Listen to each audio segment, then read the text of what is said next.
తండ్రి, వీరిని క్షమించండి. వీళ్ళేం చేస్తున్నారు వీళ్ళకే తెలియడం లేదు. ఈ రోజే నువ్వు నాతో పాటు పరలోకంలోకి నిశ్చయముగా ప్రవేశిస్తావు.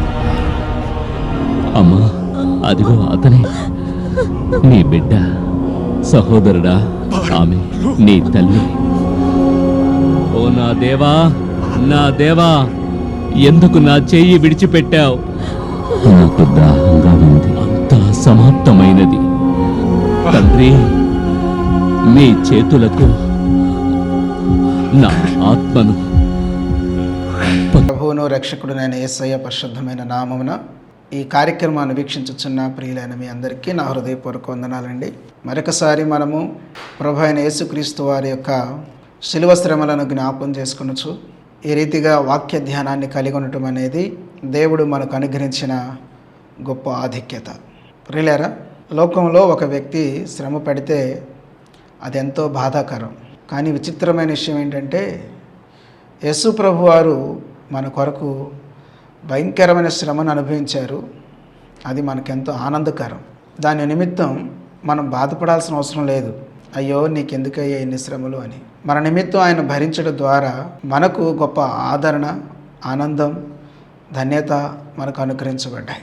యేసుక్రీస్తు ప్రభు వారు పలికిన 7 మాటల ధ్యానంలో భాగంగా మనము 2వ మాటని గురించి ధ్యానం చేసుకుందాం. పరిశుద్ధ గ్రంథం నుంచి లూకాసు వార్త 23వ అధ్యాయము 39 నుంచి 43 వరకు ఉన్న వాక్య భాగాన్ని మనం గమనించినట్లయితే ఇలా వ్రాయబడి ఉన్నది. వ్రేలాడవేయబడిన ఆ నేరస్తులలో ఒకడు ఆయనను దూషించుచు, నీవు క్రీస్తువు గదా, నిన్ను నీవు రక్షించుకొనుము, మమ్మను కూడా రక్షించుమని చెప్పాను. అయితే రెండవ వాడు వానిని గద్దించి, నీవు అదే శిక్షలో ఉన్నావు గనుక దేవునికి భయపడవా? మనకైతే ఇది న్యాయమే, మనము చేసిన వాటికి తగిన ఫలము పొందుచున్నాము కానీ ఈయన ఏ తప్పిదమును చేయలేదని చెప్పి ఆయనను చూచి, యేసు, నీవు నీ రాజ్యములోనికి వచ్చినప్పుడు నన్ను జ్ఞాపకం చేసుకొనుమనెను. అందుకు ఆయన వానితో, నేడు నీవు నాతో కూడా పరదైసులో ఉందువని నిశ్చయముగా నీతో చెప్పుచున్నాను అనెను. ప్రియులారా, యేసుక్రీస్తు ప్రభువారు సిలువలో పలికిన 2వ మాటను ఇక్కడ మనం చదువుతున్నాం. మనము ఇక్కడ చాలా ప్రాముఖ్యమైన విషయాలు గమనించాలి. 39వ వచనాన్ని చూసినట్లయితే, వ్రేలాడవేయబడిన ఆ నేరస్తులలో ఒకడు ఆయనను దూషించుచు అనే మాట మనం చదువుతున్నాం. లూకా భక్తుడు 2 నేరస్తులలో ఒకడు ప్రభువును దూషించినట్లుగా మనకి ఇక్కడ జ్ఞాపకం చేస్తూ ఉన్నాడు. ఇంకొంచెం విశాలపరచి మత్తయి భక్తుడు, మార్కు భక్తుడు ఈ విషయాల గురించి మాట్లాడుతూ వారిద్దరూ కూడా, అనగా యేసు ప్రభు వారితో సిలువేయబడిన 2 దొంగలు కూడా ఆయనను నిందించిరి అనే మాట మనకు తెలియచేయబడతా ఉంది. మత్తయి సువార్త 23వ అధ్యాయం 39వ వచనం, మార్కు సువార్త 15వ అధ్యాయం 32వ వచనం. ఈ 2 వచనాలు మనకి వారు ప్రభువును 2 కూడా నిందించినట్లుగా, దూషించినట్లుగా మనకు తెలియచేయబడతా ఉంది. ప్రియులారా, ఈ 2లో ఒకడు, వీడిని మొదటివాడు అని పిలిస్తే మనం, ఈ దొంగ యేసుక్రీస్తు ప్రభు వారి గురించి మాట్లాడిన మాటలు మనకి 39వ వచనంలో మనం చూస్తూ ఉన్నాం. దైవజనులు జి. జాన్ అనే ఒక గొప్ప దైవజనుడు ఈ వ్యక్తి గురించి మాట్లాడుతూ ఒక మాట అన్నారు. వీడు 3 మాటలు మాట్లాడాడు. ఆ 3 మాటలు కూడా 3 ముదనష్టపు మాటలు అన్నాడు. తన జీవితాన్ని ఎంతో నష్టపరిచిన మాటలు ఇతను మాట్లాడాడు. ఏమన్నాడు? నీవు క్రీస్తువు గదా అన్నాడు. రెండవది, నిన్ను నువ్వు రక్షించుకో అన్నాడు. మూడవది, మమ్మను కూడా రక్షించు అన్నాడు. ప్రియులారా, ఇతను ఈ ముదునష్టపు మాటలు 3 మాట్లాడితే రెండవ వాడు 7 అద్భుతమైన మాటలు మాట్లాడాడు. ఏంటి ఆ 7 మాటలు అని అంటే, మొదటిగా, నీవు అదే శిక్షలో ఉన్నావు. ఇక్కడ ఎవరితో మాట్లాడుతున్నాడు ఈ రెండవ వాడు అంటే? మొదటివాడితో మాట్లాడుతున్నాడు. వాడు గద్దించి మాట్లాడుతున్న మాటలుగా మనకి ఇక్కడ తెలియచేయబడుతున్నాయి. నీవు అదే శిక్షలో ఉన్నావు. రెండవది, నీవు దేవునికి భయపడవా? మూడవది, మనకైతే ఇది న్యాయమే, 4వది, మనము చేసిన వాటికి తగిన ఫలము పొందుచున్నాము.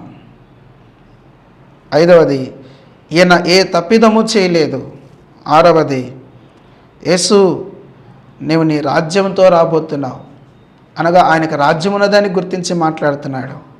7వది, నన్ను జ్ఞాపకము చేసుకొనము అని మాట్లాడుతున్న మాటలు మనకి ఇక్కడ కనబడుతున్నాయి. ప్రియులారా, మొదటివాడు 3 ముదనష్టపు మాటలు మాట్లాడితే రెండవ వాడు 7 అద్భుతమైన మాటలు మాట్లాడాడు. అయితే యేసుక్రీస్తు ప్రభువారు ఒకే ఒక్క మాట మాట్లాడారు. ఈ సందర్భంలో ఆ మాట మనము 43వ వచనంలో చూస్తున్నాం.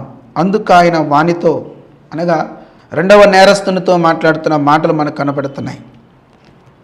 నేడు నీవు నాతో కూడా పరదేశంలో ఉందువు అని నిశ్చయముగా నీతో చెప్పుచున్నాను అనే మాట ఇక్కడ మనం చదువుతున్నాం. ప్రియులారా, యేసుక్రీస్తు ప్రభువారు ఇక్కడ ఒక మాటే మాట్లాడాడు, కానీ ఎంత శక్తివంతమైన మాట మాట్లాడారో ఇక్కడ మనం జ్ఞాపకం చేస్తూ ఉన్నాం. ప్రియులారా, 2 దొంగలు యేసు ప్రభువారిని నిందించారు కదా, మరి రెండో వాడు ఎందుకు అతని మాటల్లో మార్పు వచ్చినాయి అని అంటే, ఇతను అనగా రెండవ వ్యక్తి మీద యేసుక్రీస్తు ప్రభువారు మొదట మాట్లాడిన మాట బహుగా ప్రభావితం చేస్తుంటుంది. ఎందుకంటే రోమీల పద్ధతి ప్రకారం వేయబడిన ఆ శిక్షను, శిలువ శిక్షను గతంలో అనేక మంది భరించారు. కానీ ఈ రోజున స్వయాన మరొక అద్భుతమైన సంగతి ఇక్కడ చూస్తూ ఉన్నాడు. ఏంటిది? అనేక మందిని చూచినప్పుడు వారెవరూ కూడా యేసుక్రీస్తు ప్రభువారు మాట్లాడినట్లుగా మాట్లాడలేదు.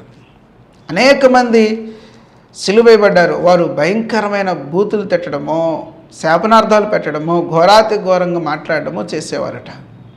కానీ యేసుక్రీస్తు ప్రభువారు ఎవరిని శపించలేదు, ఎవరిని దూషించలేదు, ఎవరి మీద నిందలు మోపలేదు, ఎవరిని నేరస్తులుగా చేయలేదు. కానీ ఇక్కడ యేసు ప్రభువారు వారిని గురించి తండ్రితో మాట్లాడే మాట, తండ్రి వీరేమి చేయుచున్నారు, వీరెరుగరు, వీరిని క్షమించు. ఆ మాట ప్రభావం ఈ రెండవ వ్యక్తి మీద, నేరస్తుని మీద ఉన్నది. వెంటనే అతని జీవితంలో ఒక అద్భుతమైన మార్పు ప్రారంభమైంది. అతనికి అలాగే 2 వ్యక్తులకు కూడా దేవుడు ఒక అద్భుతమైన ఛాన్స్ ఇచ్చాడు. ఆ మంచి ఛాన్స్ని రెండవ వాడు ఉపయోగించుకున్నాడు, కానీ మొదటి వాడు ఉపయోగించుకోలేకపోయాడు. ప్రియులారా, ఎప్పుడైతే యేసు ప్రభువారు ఆ మాట మాట్లాడారో ఇతని హృదయంలో అద్భుతమైన మార్పు వచ్చేసేసింది. ఇతని జీవితంలో మనం గమనించినట్లయితే ఒక 5 విషయాలు మీకు చెప్తాను. అతను మాట్లాడిన 7 మాటల్లో అతని హృదయంలో జరిగిన కార్యము ఒక 5 మాటల మీద చెప్తాను. మొదటిగా మనం చూసినట్లయితే ఇతను తనను గురించి ఒక వ్యక్తిగతమైన గ్రహింపులోకి వచ్చేసేసాడు. అంటే తానెవరో గ్రహించాడు. తనకేమర్థమైందంటే నేను పాపిని అనే సంగతి తనకు అర్థమైపోయింది. ఎంత అద్భుతమైన విషయం. రెండవది, ఎప్పుడైతే తాను పాపినని గ్రహించాడో అప్పుడు ఈ వ్యక్తిలో పశ్చాత్తాపం వచ్చేసేసింది. ఇది మనకు న్యాయమే అని అంటూ ఉన్నాడు. ఎప్పుడైతే తన నిజ జీవితాన్ని గుర్తుపెట్టాడో, తన నిజస్థితిని గుర్తుపట్టాడో వెంటనే అతనిలో పశ్చాత్తాపం వచ్చింది. ఎప్పుడైతే పశ్చాత్తాపం వచ్చిందో యేసు ప్రభువారితో ఇతను మాట్లాడుతూ ఉన్నాడు. గమనించండి, అతను యేసుక్రీస్తు ప్రభువారి యొక్క దైవత్వాన్ని గుర్తించుటను బట్టి ఈ కార్యం జరుగుతున్నట్లుగా మనకు అర్థమవుతున్నది.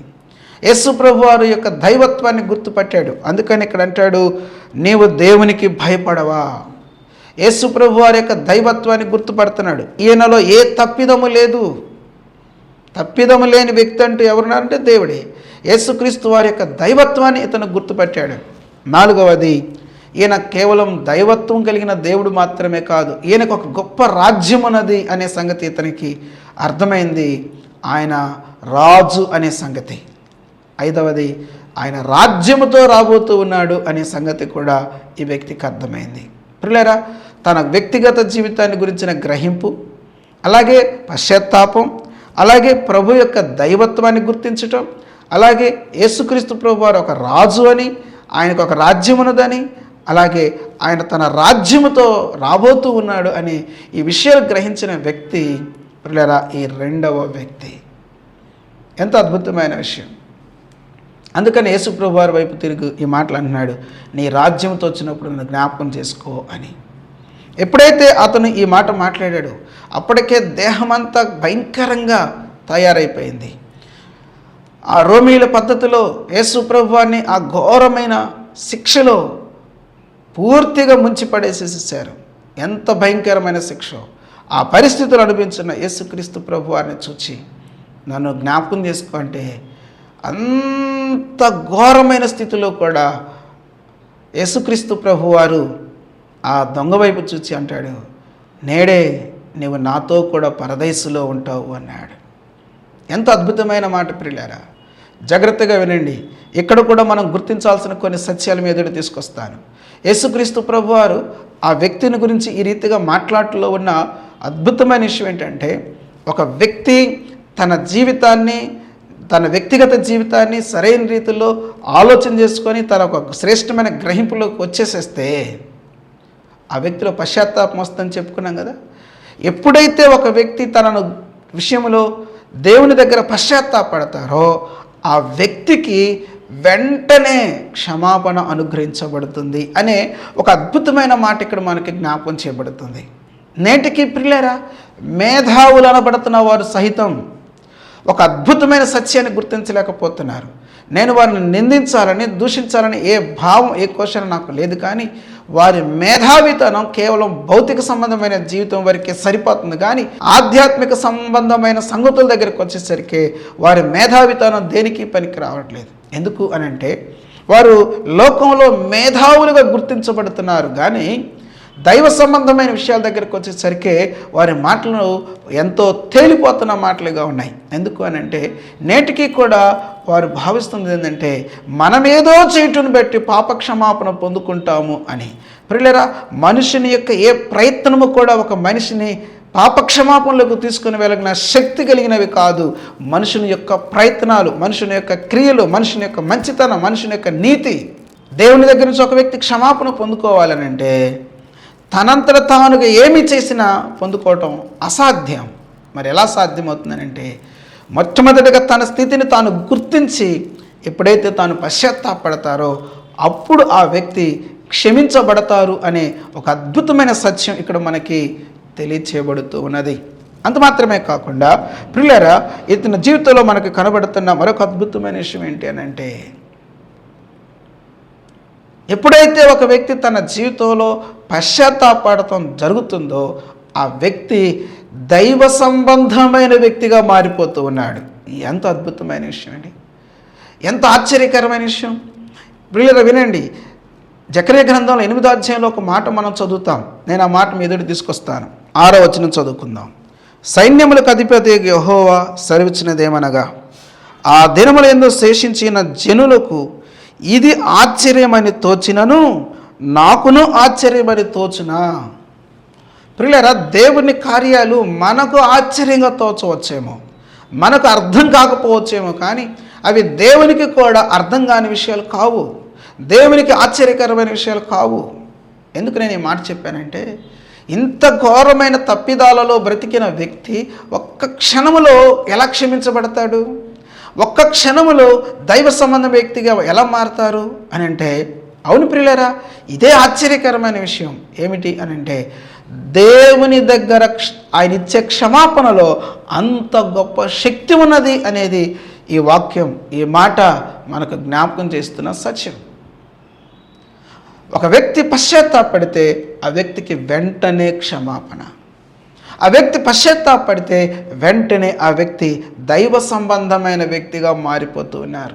ప్రియులారా, ఒక వ్యక్తి దేవుని గురించిన అవగాహనలోకి వచ్చడం ద్వారా ఆ వ్యక్తి దైవ సంబంధమైన వ్యక్తిగా మాత్రమే కాదు, దేవుని బిడ్డలుగా మారిపోతున్నారు, పరలోక సంబంధులుగా మారిపోతున్నారు. అపోస్తలుడైన పౌలు గారు ఫిలిప్పీలకు రాస్తూ అంటాడు, మన పౌరస్థితి పరలోకమందున్నది అని చెప్పాడు. ఇక్కడ యేసుక్రీస్తు ప్రభువారు అన్నాడు, నేడే నీవు నాతో కూడా పరదైసులో ఉంటావు అని చెప్పాడు. ఎక్కడి నుంచి వచ్చింది ఇది అని అంటే, ప్రియులారా, పశ్చాత్తాపము ద్వారా అనుగ్రహించబడుతున్న గొప్ప ఆధిక్యత, యేసు ప్రభు వారి మాట మనకిచ్చిన గొప్ప అభయం. నేడే నీవు నాతో కూడా పరదేశంలో ఉంటావు. మన పాపములను మనం ఒప్పుకుంటే ఆయన నమ్మదగిన వాడు, నీతిమంతుడు అని వాక్యం చెప్తా ఉంది. మన అవిధేయతల పాపాలు మనం ఒప్పుకోగలిగినట్లయితే ప్రియులారా, ఆయన మన ప్రతి పాపమును కూడా తన స్వరక్తము చేత కడిగి పవిత్రపరచడానికి శక్తిమంతుడు అనే సంగతి మనం జ్ఞాపం చేసుకోవాలి. నేడే నీవు నాతో కూడా పరదేశంలో ఉంటావు అనే మాట ఎంత భావగర్భితమైనదో మనం గుర్తించాల్సిన వారమైన ప్రియులారా, ఒక పాపికి అభయం ఇచ్చే మాట ఇది. తన నిజస్థితిని గుర్తుపట్టి పశ్చాత్తాపడుతున్న ఒక దోషికి, ఒక నిందితుడికి, ఒక నేరస్తుడికి అభయం ఇచ్చే మాట. తను పశ్చాత్తాపడగలిగినట్లయితే, తన తప్పును తనకు గుర్తించగలిగి దిద్దుకోవడానికి ఇష్టపడగలిగినట్లయితే ఆ వ్యక్తికి ఈ రెండవ మాట అభయం ఇస్తున్నది. నేడే నీవు నాతో కూడా పరదేశంలో ఉంటావు అనే మాట ఏం తెలియజేస్తుందంటే, నేడే నీకు క్షమాపణ, నేడే నీకు దైవత్వముతో కూడిన సంబంధం, దేవునితో సంబంధం, దైవ సంబంధమైన జీవితం అనుగ్రహించబడుతుంది అనే మాట ఈ మాట మనకు జ్ఞాపకం తెస్తున్నది. అంత మాత్రమే కాకుండా ప్రియులారా, నిత్య జీవమునకు మనల్ని వారసులుగా చేస్తూ ఉన్నది యేసుక్రీస్తు ప్రభువారి మాట. అవునండి, సొంత క్రియలతో, నీతి క్రియలతో ఒక వ్యక్తి తన తాను దేవుని దగ్గర మంచివాడిగా చూపించుకొని నిత్య జీవంలో ప్రవేశించాలని ఆశపడ్డాడు, కానీ అతని వల్ల కాలేదు. అది ఎప్పుడు ఒక వ్యక్తి నిత్య జీవంలో ప్రవేశించగలుగుతారు అని అంటే ప్రియులారా, ఎప్పుడైతే ఒక వ్యక్తి ప్రభు దగ్గర క్షమాపణ కోరుకుంటారో, పశ్చాత్తాపడతారో, ఆ వ్యక్తి నిత్య జీవ ప్రాప్తురాలుగా మారిపోవటానికి అవకాశం ఇవ్వబడుతుంది. నీ భక్తి కార్యాలు, నీ నీతి కార్యాలు, నీ ధర్మ కార్యాలు, నీవు చేస్తున్న మంచి పనులు ఏవి నీకు ఇవ్వలేని పాప క్షమాపణ, నిత్య జీవం యేసుక్రీస్తు ప్రభు వారి దగ్గర సమృద్ధిగా దొరుకుతుంది. ఆయన పాపాలు క్షమించే అధికారం కలిగిన వాడు, ఆయన సర్వశక్తిమంతుడైన దేవుడు, ఆయన నిత్య జీవ ప్రాప్తురాలిగా చేయగలిగిన వాడు అనే ఒక శ్రేష్టమైన సంగతిని నేను దేవుని సేవకునిగా జ్ఞాపకం చేస్తున్నాను. ప్రియమైన సోదరి సోదరుడా, నీవెవరు అయినా సరే ఈ కార్యక్రమాన్ని వీక్షిస్తూ ఉంటుండగా నువ్వు నిజంగా పాపమని గ్రహించావా? అతిక్రమములు దాచిపెట్టువాడు వర్ధిల్లడు, వాటిని ఒప్పుకొని విడిచిపెట్టువాడు కనికరం పొందినని దేవుని వాక్యం తెలియజేస్తున్నది. ఆ శ్రేష్టమైన అనుభవాన్ని ఈ నేరస్తులలో ఒకడు, దొంగలలో ఒకడు, కుడివైపున ఉన్నవాడు అద్భుతంగా ఆ కనికరాన్ని పొందుకున్నాడు. నీవు కూడా ఆ శ్రేష్టమైన కనికరం పొందుకోవాలని దేవుని యొక్క ఉద్దేశం. ఇది నాన్న యేసుక్రీస్తు ప్రభు వారి యొక్క శిలువ శ్రమలను జ్ఞాపకం చేసుకుంటుండగా, ఆనాడు శిలువ వేయబడిన ఆ వ్యక్తి ఏ రీతిగా పశ్చాత్తాపడి ప్రియులారా దేవుని రాజ్య సంబంధ వ్యక్తిగా మారాడో, ఈ మాటలు వింటున్న నీవు కూడా నీ పాపాల విషయమే పశ్చాత్తాపడి పాప సంబంధమైన జీవితం నుంచి విడుదల పొంది దైవ సంబంధమైన జీవితంలోకి రాగలిగినట్లయితే ఆహా, ఎంత ధన్యకరమైన విషయం. అట్టి మహాకృప పరిశుద్ధాత్మ దేవుడు నీకు, నీ కుటుంబానికి సమృద్ధిగా మెండుగా దయచేసి దీవించునుగాక. ఆమేన్. Praise lord.